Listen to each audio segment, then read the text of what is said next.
Hello everyone, how are you all. Welcome to Idian Fusion by Prime Academy. आज हम करने वाले हैं आपका स्किल एनहेंसमेंट कोर्स यानी SEC का सब्जेक्ट फाइनेंस फॉर एवरीवन का यूनिट नंबर 3 करते हैं आज की वीडियो को स्टार्ट। बिना किसी देरी के वीडियो स्टार्ट होने से पहले चैनल को कर दीजिए सब्सक्राइब। यूनिट नंबर 3 नाम होने वाला है इसका financial services from India post office. ठीक है, अब पोस्ट ऑफिस सेविंग स्कीम होती क्या है? तो इंडिया का जो पोस्ट ऑफिस है वो बहुत सारी गवर्नमेंट बैक सेविंग स्कीम जो है प्रोवाइड करता है, जो कि बहुत ज़्यादा सेफ़ होती हैं, रिलायबल होती हैं और आपको जो है उसके अंदर पैसा सेव करने के बाद फिक्स रिटर्न भी प्रोवाइड किया जाता है। और ये जो स्कीम्स हैं जो कि मिडिल इनकम इंडिविजुअल होते हैं, मिडिल क्लास लोग होते हैं, ठीक है, उन लोगों के लिए स्कीम बहुत ज़्यादा फ़ायदेमंद होती हैं। और ये स्कीम जो है पूरे इंडिया के अंदर आपको हर जगह अवेलेबल मिल जाती हैं। तो सबसे पहले इसके अंदर आती है post office saving bank account.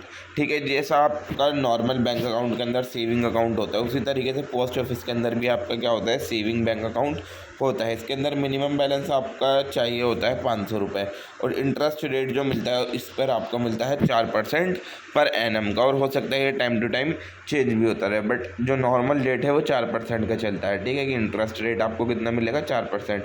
और इसके अंदर भी आपको चेक फैसिलिटी प्रोवाइड की जाती है और यहाँ पर भी ATM कार्ड आपको मिलते हैं। फिर उसके बाद आता है पोस्ट ऑफिस रिकरिंग डिपॉजिट, जिसको RD अकाउंट भी बोलते हैं। इसके अंदर जो है आप फिक्स अमाउंट जो है हर महीने डाल सकते हो 5 साल तक। ठीक है ना, जैसे 5-5 हज़ार रुपये हर महीने 5 साल तक आप सेव कर रहे हो। और इसके अंदर जो इंटरेस्ट मिलेगा वो आपको क्वार्टरली मिलेगा, यानी कि हर 3 महीने के बाद आपको इंटरेस्ट प्रोवाइड किया जाएगा। और ये उन लोगों के लिए बेहतर है जो सैलरीड इंडिविजुअल है, यानी जिनकी सैलरी आती है, जैसे कि उनको पता है कि मेरी 50-60 सैलरी आएगी, 50,000 सैलरी आएगी, 60,000 सैलरी आएगी, तो मैं 5,000 सेव कर दूंगा। ठीक है, तो उन लोगों के लिए RD अकाउंट जो है बहुत ज़्यादा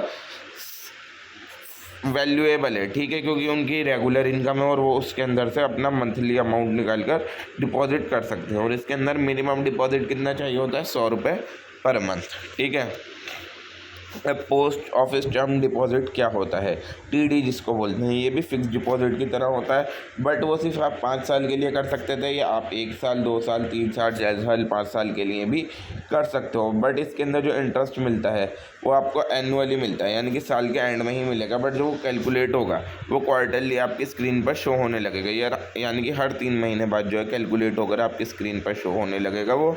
और बट वो जो रिसीव होगा वो एनुअली रिसीव होगा। और इसके अंदर जो मिनिमम डिपॉजिट चाहिए होता है, कम से कम आप 1,000 डाल सकते हो। इसके अंदर 5 ईयर की जो TD होती है उसके अंदर जो है इनकम टैक्स डिडक्शन होती है, जो अंडर सेक्शन नंबर 80C होता है इनकम टैक्स एक्ट का, उसके अंदर इसकी डिडक्शन की जाती है, यानी कि जितना भी आपका पैसा सेव होगा उसके अंदर से इनकम टैक्स आपकी कटेगी। अब मंथली इनकम स्कीम आती है, MIS जिसको बोलते हैं। इसके अंदर जो आप क्या करते हो, एक लमसम अमाउंट इन्वेस्ट कर देते हो और उसके हिसाब से आपको हर महीने इंटरेस्ट मिलता रहता है। और ये कब तक चलता है, 5 साल तक चलता है। फॉर एग्जांपल आपने इन्वेस्टमेंट कर दी 1,000 रुपये की, ठीक है, तो मैक्सिमम जो है आप इसके अंदर कितनी इन्वेस्टमेंट कर सकते हो, मिनिमम कर सकते हो 1,000, मैक्सिमम कर सकते हो 9 लाख, जो कि सिर्फ एक इंसान के लिए है। और अगर जॉइंट अकाउंट है आपका किसी और इंसान के साथ तो आप 15 लाख तक की भी इन्वेस्टमेंट कर सकते हो। और ये ज़्यादातर उन लोगों के लिए बेहतर होता है जैसे जो रिटायर हो चुके हैं या फिर फिक्स्ड इनकम है जिन लोगों की, उनके लिए मंथली इनकम स्कीम अच्छी होती है। किसान विकास पत्र भी आता है। किसान विकास पत्र क्या होता है, KVP क्या होता है, इसके अंदर जो आपकी इन्वेस्टमेंट है वो अराउंड डबल हो जाती है। ठीक है, 115 महीने के अंदर। अब ये अलग अलग इंटरेस्ट रेट के ऊपर डिपेंड करती है कि उस टाइम इंटरेस्ट रेट क्या चल रहा है, उस हिसाब से आपकी क्या है जो भी इन्वेस्टमेंट होगी अराउंड 115 महीने के अंदर डबल कर दी जाती है। इसके अंदर मिनिमम इन्वेस्टमेंट है 1,000 रुपये की और कोई अपर लिमिट नहीं है, कितना भी चाहो आप इसके अंदर पैसा डाल सकते हो। और ये जो पैसा है आप एक इंसान से दूसरे इंसान को भी ट्रांसफ़र कर सकते हो और ये लॉन्ग टर्म सिक्योर सेविंग के काम आता है। उसके बाद आता है नेशनल सेविंग सर्टिफिकेट NSC जिसको बोलते हैं। ये पूरा 5 साल की सेविंग स्कीम होती है। इसके अंदर जो इंटरेस्ट है वो एनुअली कंपाउंड किया जाता है, बट जब मैच्योरिटी पीरियड आता है, जब आप पैसा निकालने जाते हो, वो इंटरेस्ट आपको सिर्फ तभी रिसीव होगा। इसके अंदर आप 1,000 रुपये कम से कम डाल सकते हो और मैक्सिमम लिमिट इसकी भी कोई नहीं है। और इसके अंदर भी टैक्स डिडक्ट होगा income tax act section number 80C के अकॉर्डिंग। और ये बहुत ज़्यादा सेफ़ है और गवर्नमेंट गारंटीड रिटर्न आपको इसके थ्रू प्रोवाइड किए जाते हैं। फिर आता है पीपीएफ, पब्लिक प्रोविडेंट फंड। ये एक लॉन्ग टर्म सेविंग प्लान होता है जिसके अंदर आपको टैक्स बेनिफिट भी प्रोवाइड किए जाते हैं। इसका टेन्योर जो होता है वो 15 साल तक का होता है, बट आप इसको अगर चाहो एक्सटेंड कराना तो एक्सटेंड भी करा सकते हो। और इसके अंदर जो इंटरेस्ट कंपाउंड किया जाता है वो एनुअली कंपाउंड किया जाता है। मिनिमम डिपॉजिट होता है इसके अंदर 500 रुपये हर साल और मैक्सिमम होता है 1.5 लाख रुपये पर साल। और इसके अंदर आप एंटायर अमाउंट भी एक साथ इन्वेस्टमेंट कर सकते हो, जैसे इन्वेस्टमेंट, इंटरेस्ट, मैच्योरिटी, ठीक है। जो भी आपको रिसीव होना है वो सब टैक्स फ्री होता है, इस पर कोई टैक्स नहीं लगता पीपीएफ पर। और जो रिटायरमेंट सेविंग होती है उसके लिए पीपीएफ क्या है, बहुत ज़्यादा बेहतर रहता है। सीनियर सिटीज़न सेविंग स्कीम आती है, SCSS जिसे बोलते हैं। ये उन लोगों के लिए जो 60 साल या 60 साल से ज़्यादा की एज के हैं, और इसका टेन्योर होता है 5 साल का। और ये 3 साल तक आप और बढ़ा सकते हो, यानी 5 से लेकर 8 साल तक आप कर सकते हो। और इसके अंदर जो आपको इंटरेस्ट मिलेगा वो क्वार्टरली मिलेगा, हर 3 महीने के बाद मिलेगा। और इसके अंदर जो मैक्सिमम इन्वेस्टमेंट कर सकते हो वो 30 लाख की है, बट ये लिमिट जो है टाइम टू टाइम चेंज होती रहती है। बट करंटली इन्वेस्टमेंट की मैक्सिमम लिमिट कितनी है, 30 लाख रुपए है। और इसके अंदर टैक्स डिडक्ट होगा आपका सेक्शन नंबर 80C के अकॉर्डिंग। और ये किन लोगों के लिए बेहतर है, जो लोग रिटायर हो चुके हैं और अपनी कुछ इनकम चाहते हैं, तो उनके लिए senior citizen saving scheme is a good option. फिर आता है सुकन्या समृद्धि योजना। ये गर्ल चाइल्ड के लिए, यानी कि जो लड़कियां 10 साल से छोटी हैं उनके लिए सुकन्या समृद्धि योजना लाई गई है। इसके अंदर आप एक लड़की का एक अकाउंट खोल सकते हो, और एक फैमिली के अंदर से मैक्सिमम 2 लड़कियों का ये अकाउंट खुल सकता है, 2 से ज़्यादा लड़कियों का नहीं खुल सकता। और इसके अंदर जो इंटरेस्ट कंपाउंड किया जाता है वो ईयरली किया जाता है। और highest amount small saving scheme, इसके अंदर जो है इंटरेस्ट जो दिया जाता है ना, सब सेविंग स्कीम से ज़्यादा दिया जाता है। इसके अंदर मिनिमम अमाउंट आप 250 रुपये पर ईयर तक इन्वेस्ट कर सकते हो, और मैक्सिमम 1.5 लाख पर ईयर तक इन्वेस्ट कर सकते हो। और मैच्योरिटी जो होती है इसकी 21 ईयर्स की एज पे होती है, या फिर और अपॉन मैरिज एज ऑफ 18, यानी 18 से लेकर 21 तक हो जाती है इसकी। और अगर 18 साल की उम्र में शादी हो गई तब इसकी क्या हो जाएगी, वो मैच्योरिटी आ जाती है। और इसके अंदर टैक्स बेनिफिट मिलते हैं आपको सेक्शन नंबर 80C के अकॉर्डिंग। और ये क्यों बनाई गई है, एक गर्ल चाइल्ड एजुकेशन को सपोर्ट करने के लिए बनाई गई है सुकन्या समृद्धि योजना। अब India post payment bank IPPB क्या है, ये गवर्नमेंट ओन्ड पेमेंट बैंक है, ठीक है ना, इंडियन पोस्ट जो कि इंडियन पोस्ट के अंडर आता है।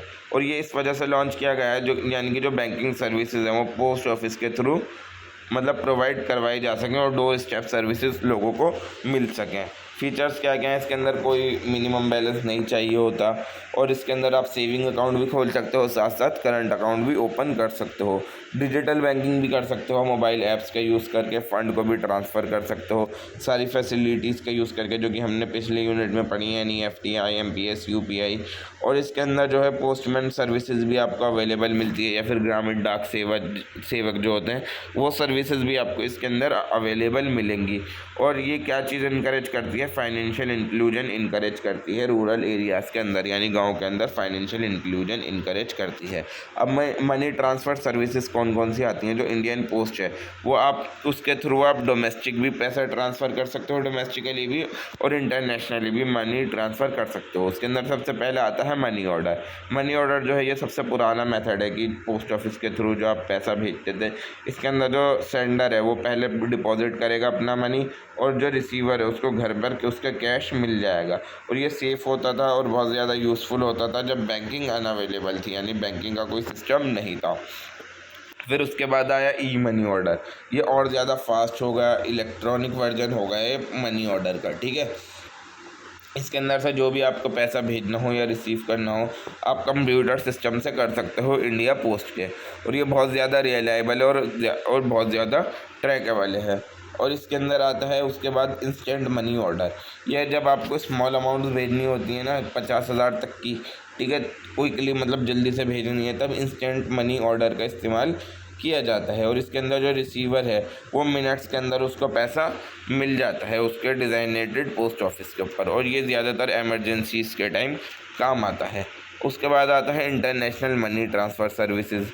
अब इसका जो है कोलैबोरेशन हुआ है वेस्टर्न यूनियन फाइनेंशियल सर्विसेज से, जिससे क्या होता है जितने भी लोग हैं इंडिया के अंदर वो अब्रॉड से पैसा रिसीव कर सकते हैं, और मनी जो है वो कैश के अंदर कलेक्ट होगा, और आप किसी भी पोस्ट ऑफिस पर जाकर वो पैसा जो है कलेक्ट कर सकते हो। ये बहुत ज़्यादा क्विक है, सेफ़ है और कन्वीनियंट है। उसके बाद आता है MO विदेश, यानी कि जब इंडिया से दूसरी कंट्री के अंदर पैसे ट्रांसफ़र किया जाए तो मनी ऑर्डर विदेश का हम इस्तेमाल करते हैं। ये जब भी आपका कोई फैमिली मेम्बर इंडिया से बाहर है, उसको आपको पैसे भेजने हो तो आप MO विदेश का इस्तेमाल करोगे।